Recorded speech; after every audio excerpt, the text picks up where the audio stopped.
Tucker Carlson tried to silence John Kennedy on live television.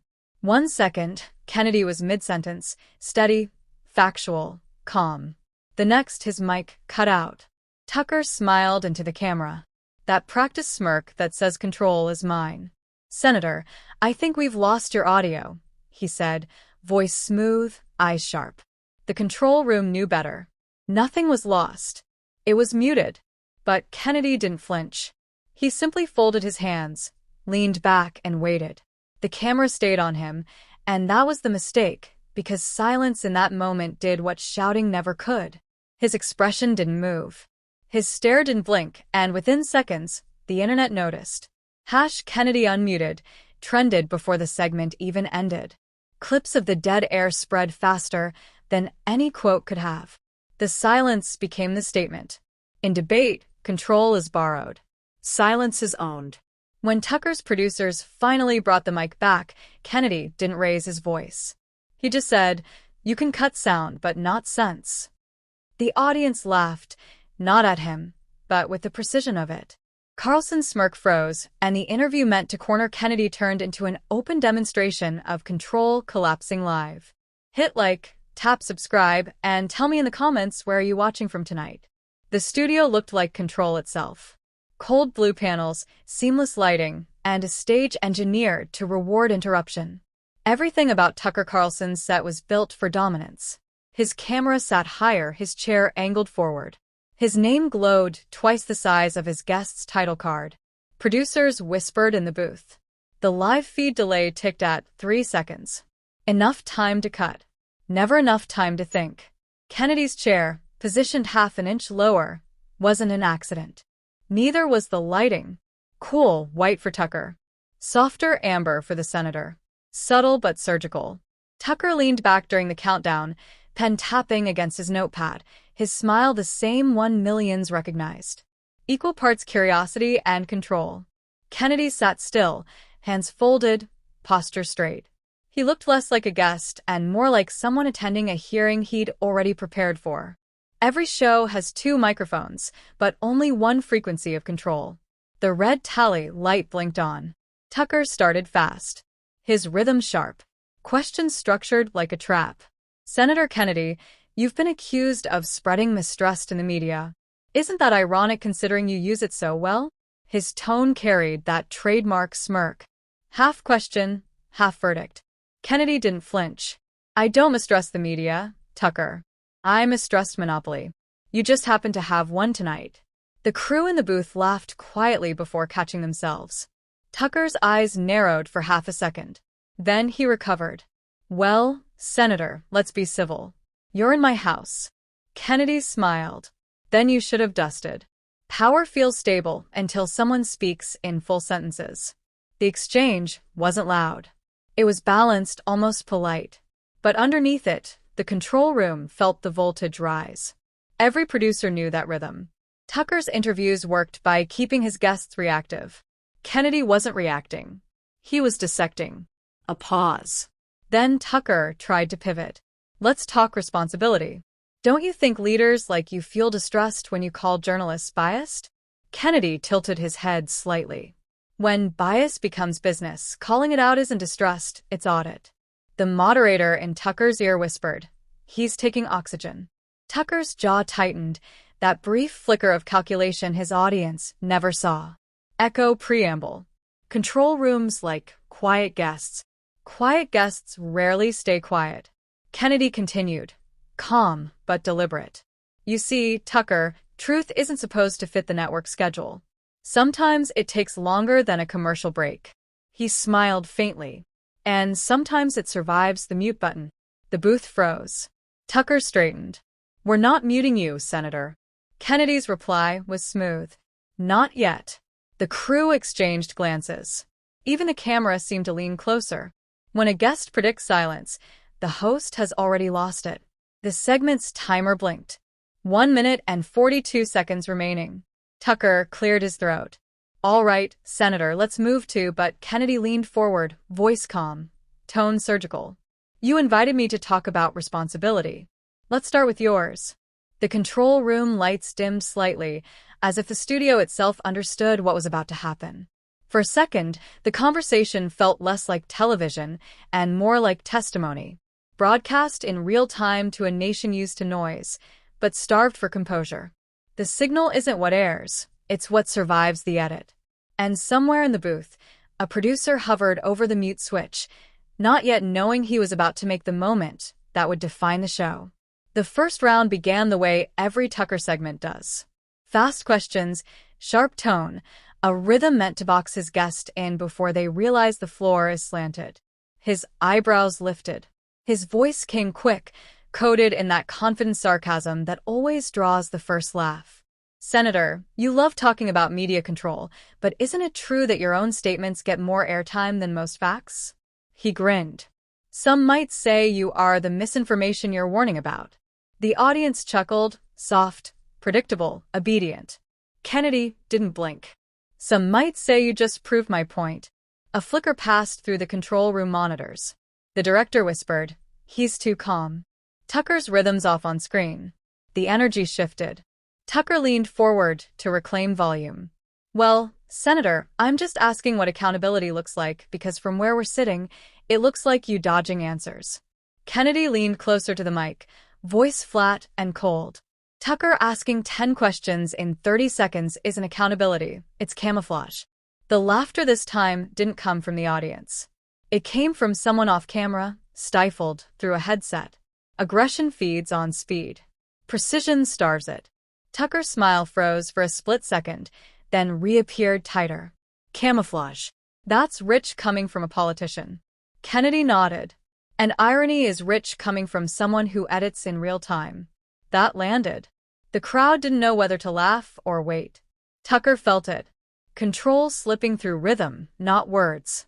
He pivoted fast, hand gesturing to the camera. Look, folks, this isn't about me. It's about the senator's record, his habit of questioning everything except himself. Kennedy didn't take the bait. He tilted his head slightly. I question myself daily, Tucker. That's why I don't need to rehearse disbelief. When calm becomes strategy, outrage becomes theater. The segment clock blinked. 5:27, producers whispered, "Push him. Push him." Tucker's tone hardened. You've accused networks of manipulating narratives. You're sitting on one right now. So tell us, Senator, who funds your version of truth? Kennedy's expression didn't move. Truth doesn't take funding, Tucker. But manipulation sure takes lighting. A staff and an earpiece. A camera tech muttered. Oh, that's going to clip. Control doesn't collapse loudly. It leaks through confidence. Tucker tried again, voice rising. Do you realize how dangerous that kind of rhetoric is?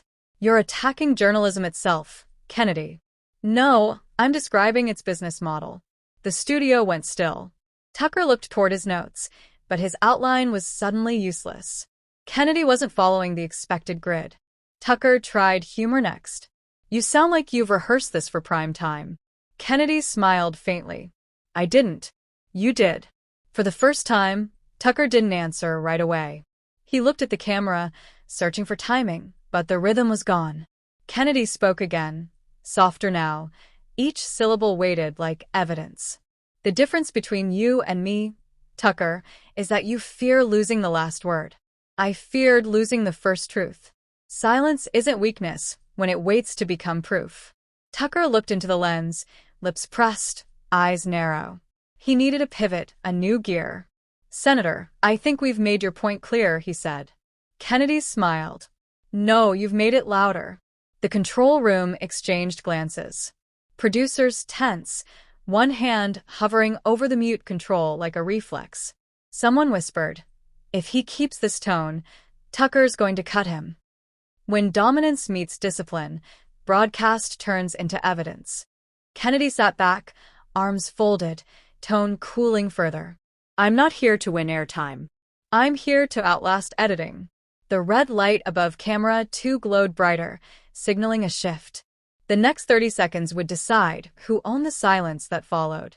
Tucker with a button or Kennedy with composure. And in that narrowing pause, even the air between them felt electric, like the broadcast had realized it was broadcasting something real. The moment arrived, disguised as routine. Kennedy was mid-sentence, steady, factual, pacing like a man counting each word before handing it to the microphone. Then the sound cut. The waveform on the producer's monitor flatlined. Not a glitch, a decision. 3 seconds of broadcast silence. Tucker blinked, lips tightening just enough for the cameras to mistake it as concern.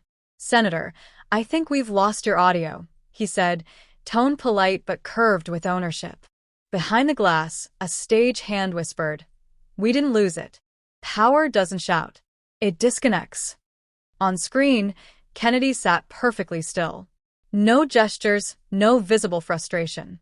He leaned back slightly, eyes fixed on Tucker like a surgeon watching a patient pretend the operation hadn't already started. The silence grew heavier than dialogue. Producers watched the live chat window erupt. They muted him. "Leave the feed up. This is gold." Tucker kept talking, voice floating in a vacuum. "You see, ladies and gentlemen, this is what happens when politicians can't defend their own points." He laughed softly. Kennedy didn't move. The stillness became theater. The audience began filling in the blanks for him. When the microphone dies, expression survives. Camera 2 zoomed in closer, his eyes unwavering, the faint reflection of studio lights blinking like heartbeat monitors. Each passing second turned Tucker's monologue into background noise for a silent performance, stealing the show. The control room panicked. "Do we cut to commercial?" "No, he's trending." On social media, clips of Kennedy's silent stare looped endlessly. People captioned it, the look that said everything. Within 2 minutes, hashtags appeared. Hashtag muted but heard. Hashtag Kennedy uncut. Hashtag the silence doesn't break, it echoes. Tucker leaned closer to his camera, voice higher now. "Senator, if you can hear me, we'll give you a chance to respond when we fix your connection." He smiled again, brittle this time. The producer mouthed off clean. "It's live. Everyone knows." Then Kennedy's mic came back to life with a quiet click. No apology, no preamble, just his voice, calm and almost amused. "You can cut sound, Tucker," he said, "but not sense." The crowd laughed, not for comedy, but relief. Even Tucker's studio couldn't suppress it. The noise came through the monitors like feedback. The only thing louder than censorship is composure. Tucker tried to pivot. "Glad to have you back, Senator. Technology can be tricky." Kennedy's response came instantly. "Technology's fine. It's the timing that's suspicious." The laughter sharpened. Tucker looked away from the camera for the first time that night. The red tally light above, lens 1 blinked like it knew it had just filmed irony in 4K. When silence wins applause, control has already changed hands. Kennedy folded his notes and smiled. He didn't need to raise his voice. The stillness had done it for him, and as the segment faded to break, Tucker's pen stopped tapping. The sound of control had never been quieter. The segment came back from commercial break, but the control room hadn't recovered. The clip of Kennedy's silent stare was already trending, yet the broadcast still had to pretend nothing unusual had happened. Tucker straightened his papers, trying to reset tone. "Welcome back," he said, voice a touch too bright. "Senator Kennedy joins us again to continue our spirited conversation." The camera framed them both. Tucker's grin rehearsed, Kennedy's composure unbroken. "Senator," Tucker said, "before the break, you were making a point about media responsibility. Care to finish your thought?" Kennedy nodded once. "I already did," he said quietly. The line landed like an aftershock. "Sometimes the break doesn't reset, it replays." Tucker laughed brittle. "All right, let's move on." Kennedy leaned in slightly, tone precise. "You can move the topic, Tucker, but not the timestamp." The producers in the booth froze again. One whispered, "He's using the silence as evidence." Kennedy continued, his voice steady but surgical. "Every time a microphone goes dark, it tells the truth about who fears the sound. I didn't lose my voice. You lost your confidence in it." The studio air thickened. Even Tucker's breathing registered faintly on his mic. He tried to pivot. "Oh, come on, Senator. You think anyone believes that?" Kennedy nodded slightly. "You don't have to believe it, Tucker. You broadcast it. Reversal begins when proof looks like playback." The control room monitors filled with live audience comments. The hashtags were multiplying faster than the graphics team could update the ticker. Number muted by fear. Number Kennedy, still talking. Number silence 1. Kennedy kept his gaze fixed on Tucker, unflinching. You asked about accountability, he said. That's it right there. Not when someone shouts over you, but when someone mutes you and calls it professionalism. Tucker opened his mouth to respond, but Kennedy cut softly, almost conversationally. The irony is you needed me silent to prove I was right. It wasn't sarcasm. It was logic shaped like calm. A camera operator whispered. He's narrating his own defense in real time. Control looks different when it's televised from both sides. Tucker tried humor again. Senator, you've got a flair for drama. Kennedy smiled faintly. Drama is when you fake tension. This is just tension performing honesty. A ripple of laughter passed through the press section. The kind of laugh that wasn't meant to escape. Tucker's eyes flicked toward the sound booth. Gentlemen, can we stay focused here? Kennedy didn't break eye contact. We are focused on how silence became the loudest answer of the night in live broadcast. The winner isn't who talks, it's who defines the pause. The seconds that followed felt unedited, raw. Even the camera angles stopped switching. Both men in frame. No graphics, no filler text, just tension given oxygen. Kennedy leaned closer, voice low, deliberate.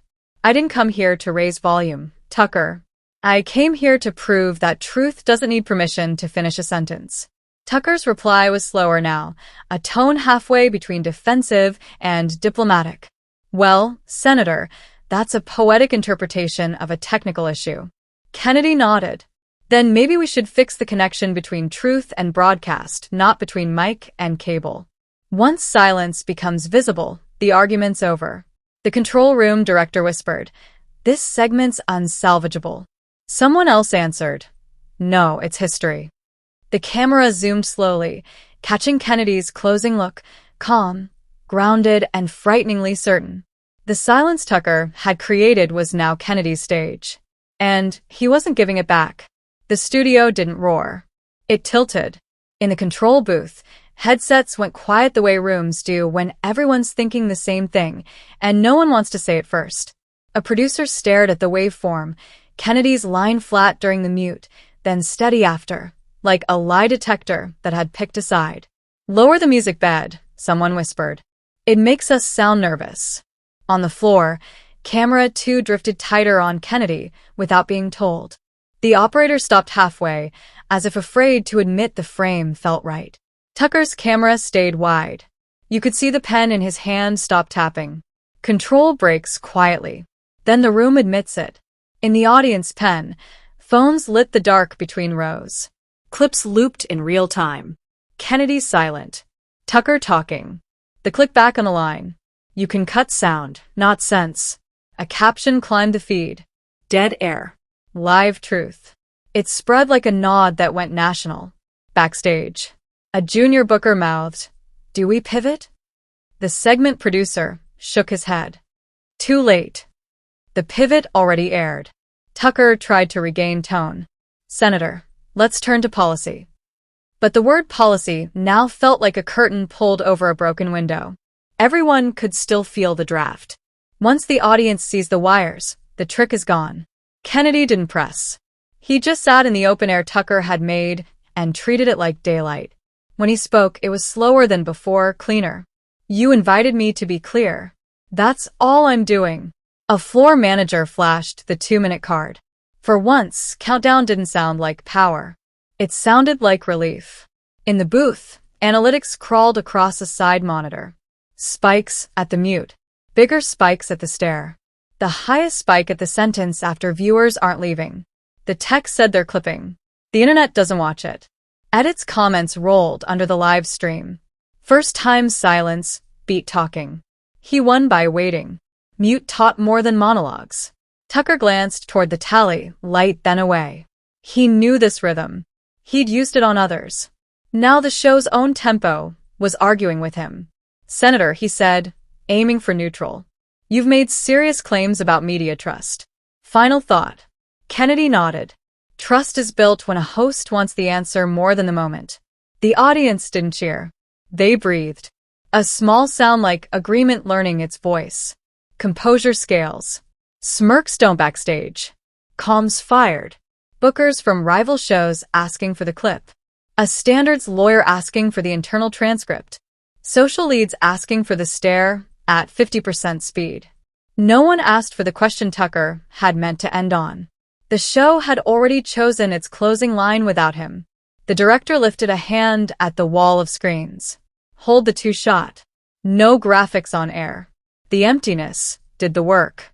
Two faces, one set, a new center of gravity. A room shifts when it believes what it saw more than what it heard. Tucker reached for polish. Senator Kennedy. Thank you for your time, Kennedy. Thanks for the silence.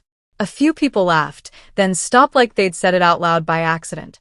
The lower third updated itself to the only headline that made sense. The moment. Phones buzzed again across the seating pen. The moment joined Kennedy unmuted and dead air one. Someone tweeted a still frame with no caption. It outperformed every paragraph. The best argument is the one the audience finishes. In the booth, a producer finally exhaled. We can't fix this in post. The director shook his head. We don't have to. It's already content. The red light dimmed for break. Kennedy leaned back the same calm as the first second he'd lost sound. Tucker shuffled the papers he didn't need, and the studio, designed to reward interruption, sat very still, having learned, live, that restraint can own a room that volume only rents. When the broadcast ended, no one in the studio moved right away. The lights dimmed automatically, but the tension stayed. An after-image of a moment that had just escaped rehearsal. In the control booth, monitors replayed the mute segment in endless loops. Every time the sequence hit the same strange rhythm, Tucker talking, Kennedy waiting, the sound returning, the single sentence landing like a verdict. A technician whispered, "It's going to live forever." Fallout isn't noise. It's recognition catching up. Within minutes, news feeds began dissecting the clip. Some called it sabotage. Others called it art. Hashtags multiplied. Kennedy unmuted. Tucker lost control. Dead air truth.